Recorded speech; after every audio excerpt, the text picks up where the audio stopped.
ओम नमो प्रभु रामलाल जी पार ब्रह्मणे नमः। The piece path में आज हम जानेंगे भगवान विष्णु की कृपा से जन्मी पवित्र तिथि एकादशी कथा के बारे में। कहा जाता है कि व्रतों में सर्वश्रेष्ठ व्रत एकादशी व्रत माना गया है। यह केवल उपवास नहीं बल्कि आत्मा की शुद्धि, इंद्रियों पर नियंत्रण और ईश्वर से मिलन का द्वार है।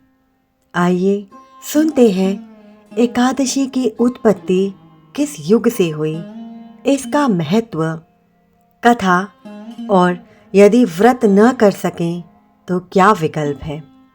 बने रहिएगा वीडियो के अंत तक।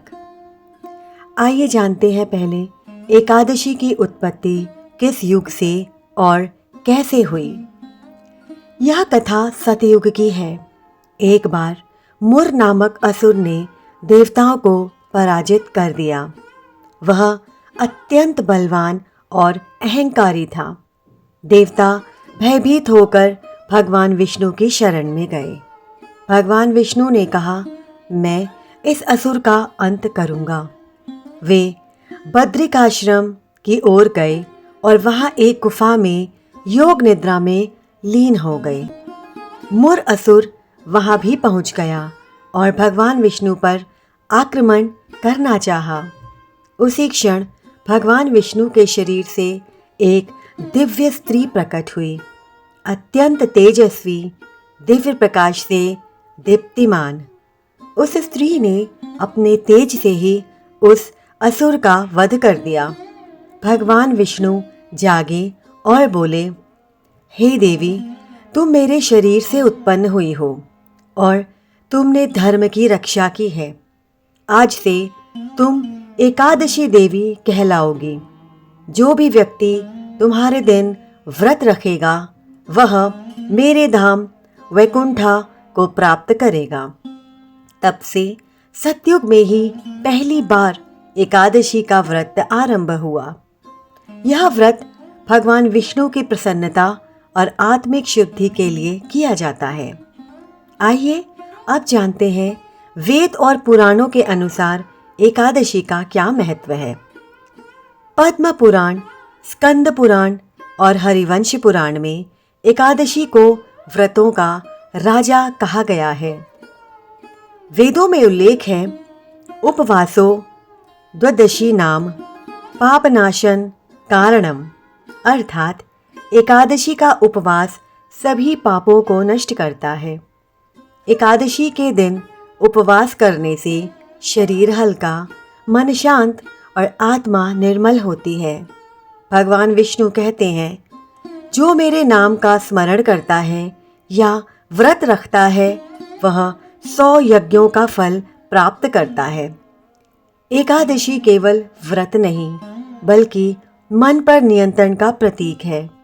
इस दिन व्यक्ति को काम, क्रोध, लोभ, ईर्ष्या जैसे विकारों से दूर रहना चाहिए।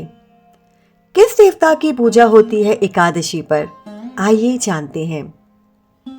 एकादशी का दिन भगवान श्री हरि विष्णु को समर्पित है, क्योंकि एकादशी देवी स्वयं भगवान विष्णु के शरीर से उत्पन्न हुई। इसीलिए इस दिन विष्णु भगवान की पूजा, नाम जप और ध्यान का विशेष महत्व है। पूजा में पीले फूल, तुलसी पत्र, गंगा जल और ओम नमो भागवते वासुदेवाय मंत्र का जाप किया जाता है। रात्रि में हरि नाम संकीर्तन का या भगवत गीता पाठ करने से अत्यंत पुण्य प्राप्त होता है। यदि व्रत न कर सकें तो क्या करें, आइए जानते हैं। हर व्यक्ति की परिस्थितियां समान नहीं होती। कभी बीमारी, यात्रा या किसी कारणवश उपवास संभव नहीं होता। ऐसे में शास्त्रों ने विकल्प बताए हैं। पहला, सात्विक भोजन करें। दूसरा, भगवान विष्णु का स्मरण करें। तीसरा, दान करें। चौथा, पाठ करें। भगवत गीता का कोई अध्याय, विशेषकर अध्याय 12 या 15 पढ़ें। और 5वां, सेवा करें, किसी ज़रूरतमंद की सहायता या मदद में दीपदान करें। जो व्यक्ति मन से एकादशी का पालन करते हैं उसे वही फल प्राप्त होता है जो कठोर उपवास करने वाले को मिलता है। निष्कर्ष, आत्मा के जागरण का दिन।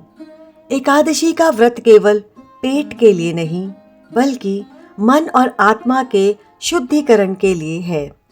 यह हमें सिखाता है कि जब हम अपनी इच्छाओं को नियंत्रण करते हैं तो भीतर की चेतना जागृत होती है और ईश्वर से जुड़ाव बढ़ता है।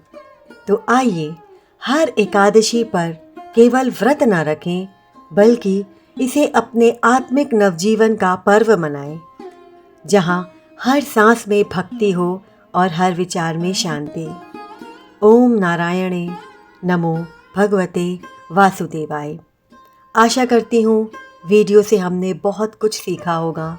मिलेंगे अगली बार द पीस पाथ में। आपका दिन बहुत शुभ हो।